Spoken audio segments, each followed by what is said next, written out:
Assalamualaikum warahmatullahi wabarakatuh. Perkenalkan, kami dari kelompok 1 anti korupsi akan menjelaskan tentang prinsip anti korupsi dan contoh penerapannya.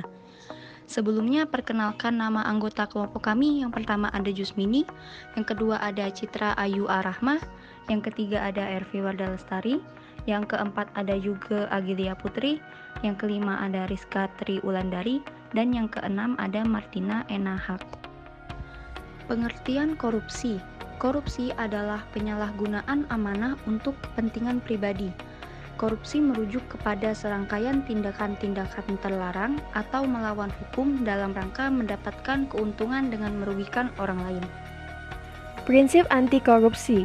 Prinsip anti korupsi merupakan langkah-langkah antisipatif yang harus dilakukan agar praktik korupsi dapat dibendung bahkan diberantas sampai ke akarnya.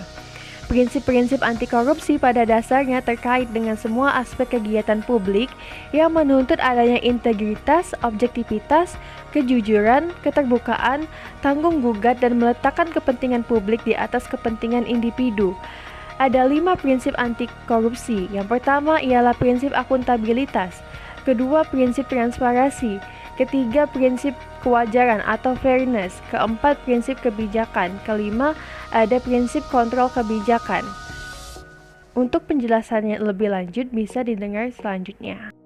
Yang pertama yaitu prinsip akuntabilitas adalah kesesuaian antara aturan dan pelaksanaan kerja.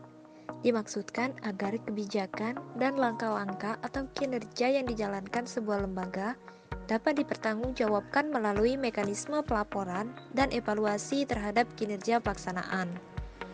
Contoh prinsip akuntabilitas adalah seorang karyawan yang melaporkan hasil kerjanya di perusahaannya kepada atasannya. 2. Transparansi. Transparansi merupakan prinsip yang mengharuskan semua proses kebijakan dilakukan secara terbuka, sehingga segala bentuk penyimpangan dapat diketahui oleh publik. Contoh dari prinsip transparansi ialah transparan data penerima dana bantuan dengan tidak menutup-nutupi data suatu anggaran dan harus tepat sasaran.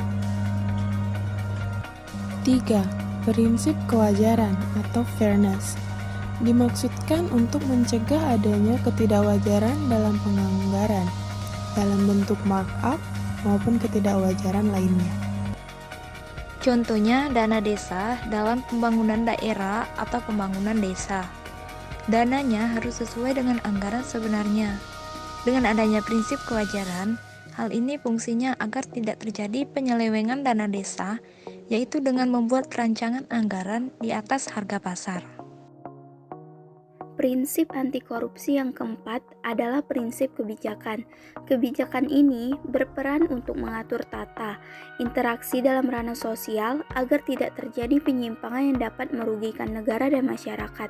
Contohnya, pemerintah Indonesia membuat kebijakan hukum dalam hal pemberantasan korupsi. 5. Kontrol kebijakan. Kontrol kebijakan merupakan upaya agar kebijakan yang dibuat benar-benar efektif dan menghapus semua bentuk korupsi. Terdapat 3 bentuk kontrol terhadap kebijakan, yaitu partisipasi kontrol, evaluasi kontrol, dan reformasi kontrol. Contoh kontrol kebijakan adalah KPK yang melakukan pemberantasan tindak pidana korupsi. Baiklah, sekian pemaparan tentang prinsip-prinsip anti korupsi dari kami. Mohon maaf apabila ada kesalahan. Kami tutup dengan wabillahi taufiq wal hidayah. Wassalamualaikum warahmatullahi wabarakatuh.